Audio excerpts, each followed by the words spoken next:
So you finally did it. You took a deep breath, held your finger down on those app icons until they started wiggling, and you actually hit delete. Boom, gone.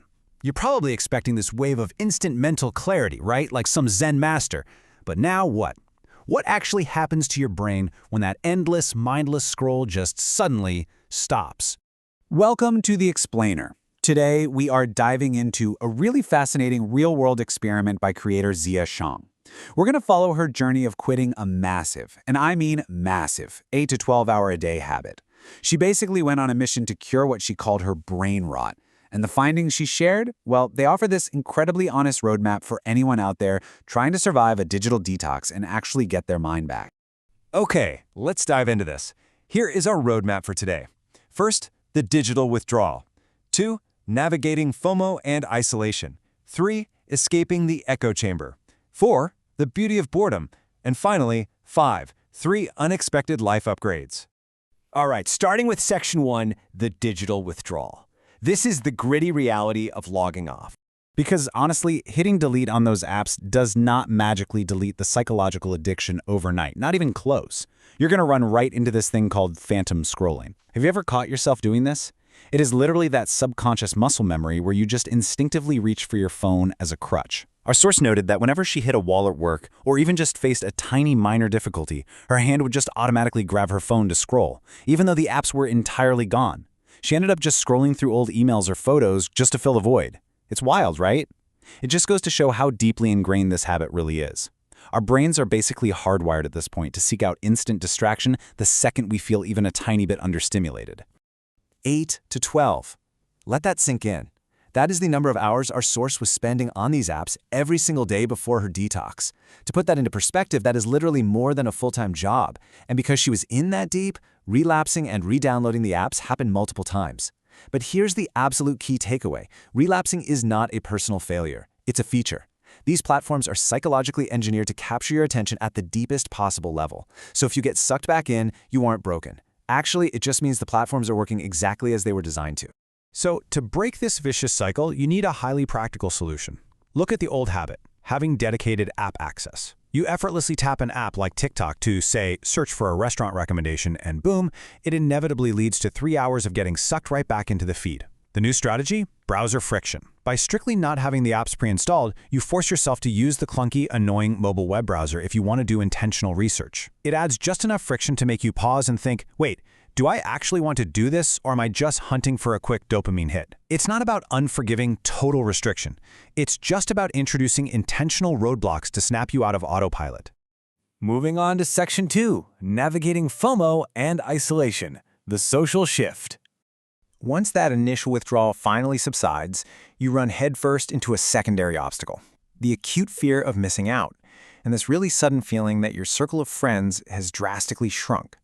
See, social media provides this illusion of connection. You feel like you have a massive social circle, right? Just because you're liking posts from high school peers or college acquaintances you haven't actually spoken to in a decade. But contrast that with the reality of connection. The reality is the actual group of people who have your phone number and reach out to you directly in real life. And this brilliantly illustrates how shutting down the apps forces you to confront the stark, kind of scary difference between broadcasting to an audience and genuinely interacting with a friend. Now, of course, that transition has some incredibly awkward moments. You will constantly encounter this exact interaction. A friend asks, "Hey, have you seen this internet trend?" And your answer is just, no, every single time.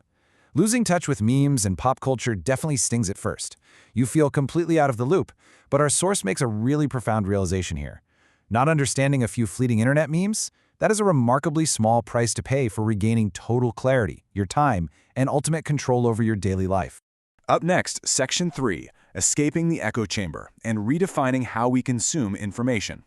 So beyond just missing out on pop culture, there is this intense, almost paralyzing fear of feeling uninformed or feeling complacent to worldly injustices once the feed is gone. But let's talk about the massive shift from passive consumption to being what we call slowly informed.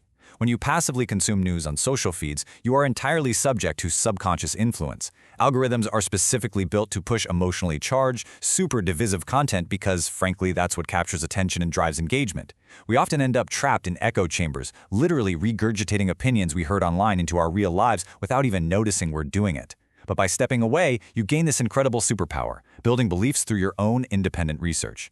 Yes, it absolutely takes more effort, and sure, you get the news a bit slower, but you completely escape that constant fire hose of negativity and you form your viewpoints entirely separate from the millions of polarized voices shouting on a feed. That brings us to Section 4, the beauty of boredom. Embracing the uncomfortable silence.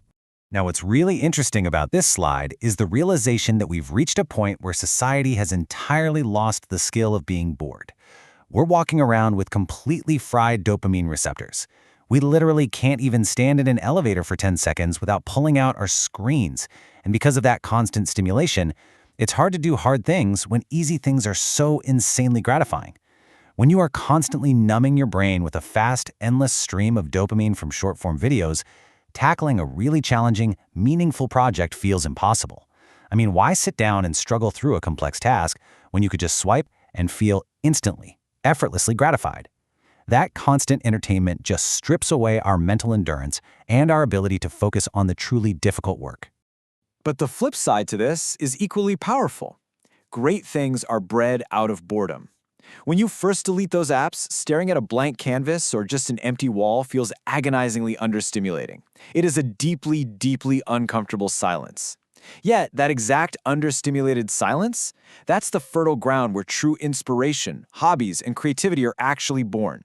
You basically have to endure the temporary pain of boredom to unlock the ultimate joy of creation. And finally, Section 5, 3 unexpected life upgrades. The silver lining. So we've navigated the gritty withdrawal, the heavy FOMO, the echo chambers, and that agonizing boredom. Now, what is the ultimate return on that investment? Well, number 1, deeper, meaningful friendships. Yeah, your circle might be numerically smaller, but you finally have the time and the actual energy to genuinely nourish the relationships that truly matter. Number 2, newfound inspiration and passion projects. By literally allowing yourself to be bored, our source started a YouTube channel, a real passion project born entirely out of the quiet. And number 3, which is probably the most critical of all, developing true personal identity. Our generation is facing a massive identity crisis right now, fearing this total loss of individuality. But cutting out that digital noise allows you to actually hear your own thoughts, your own tastes, and your own beliefs, entirely without the filter of an algorithm. I want to leave you with this incredibly powerful question to ponder, taken directly from the source material. Do you really believe in this, or have you just been influenced? When the constant, deafening noise of everyone else's opinions is finally gone, it forces you to look inward. What do you actually like? What causes do you truly deeply care about? The next time you feel strongly about a trend, a purchase, or an opinion, pause and ask yourself this exact question. Thank you so much for joining me for this explainer, and hey, I highly encourage you to embrace a little bit of uncomfortable boredom today.